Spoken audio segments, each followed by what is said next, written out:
kids and young at heart, dadalhin naman namin kayo sa isang lugar na educational for you.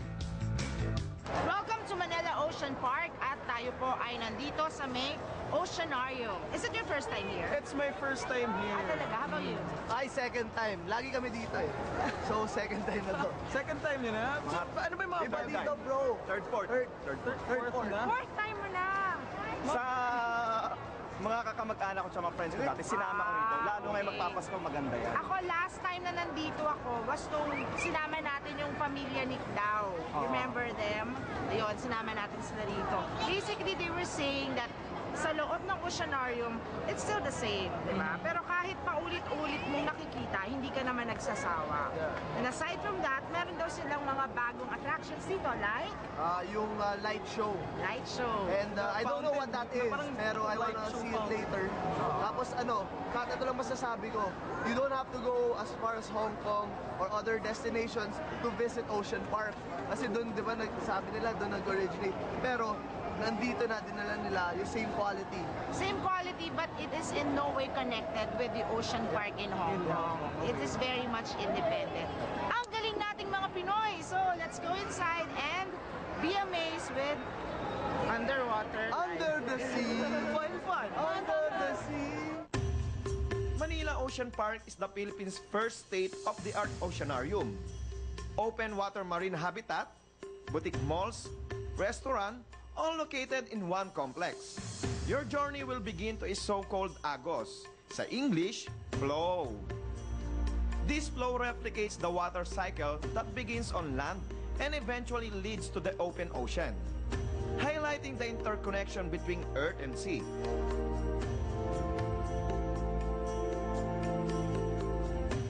Sumunod mong mararating ang bahura o corals. It contains 46 tanks that draw attention to the fascinating assortment of coral reef inhabitants. Kitang-kita rin sa mukha ng first-timer na si Bugs ang pagkamangha dito.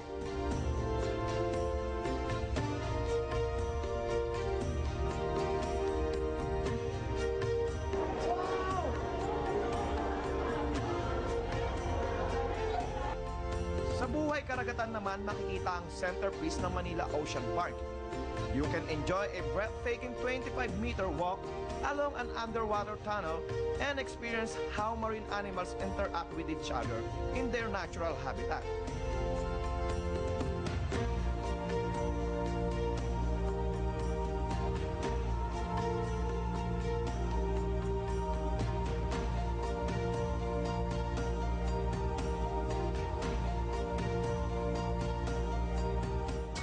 To make it more exciting, they are now offering aquanaut.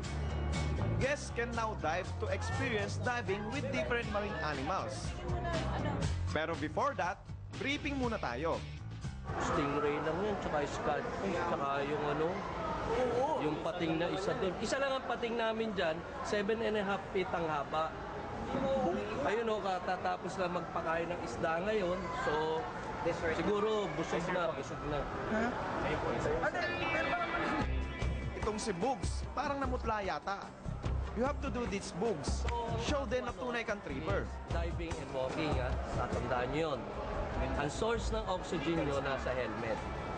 Malaki na naman ang mga katawan nyo. Ang bigat ng helmet, 35 kilos yun. Pag wala sa tubig. Pagka nasa ilalim siya, 17 kilos ang bigat nyo. Okay? Ngayon, para mga pag-usap tayong tatlo, kailangan malaman nyo hand sign. Hand sign, ito. Okay.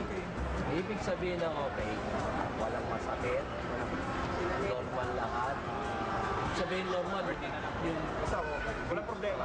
Tapos, paghinga mo, normal. Everything's alright. No? So, tinanong ko kayong dalawa nito kung okay kayo. Ibig sabihin, kompleto yung tatlo na yun. Ngayon, pag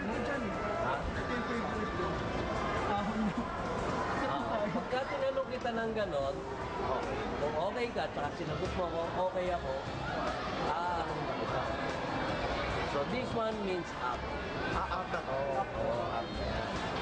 Pag may problema kayo, ito nga sabihin ko sa akin. Medyo may nararamdaman. Tenga, ituturo nyo kung saan may problema. Malakas pa rin yung pressure sa... Oo. Ngayon, ito down.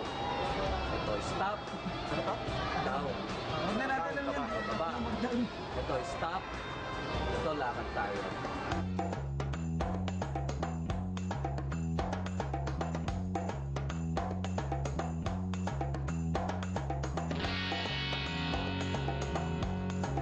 Dynamic tripper. Unang bumaba ang dynamic tripper na si Kian.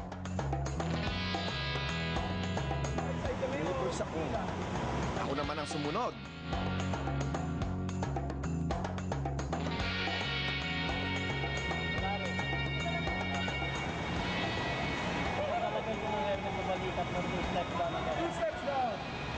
At huling bumaba ang kinakabahang si Bugs.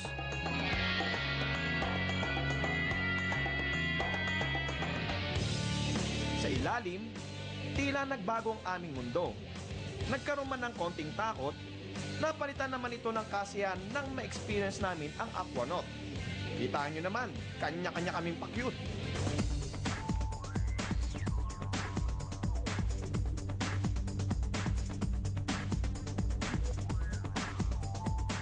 Makikita rin dito ang iba't ibang species ng pating at stingrays.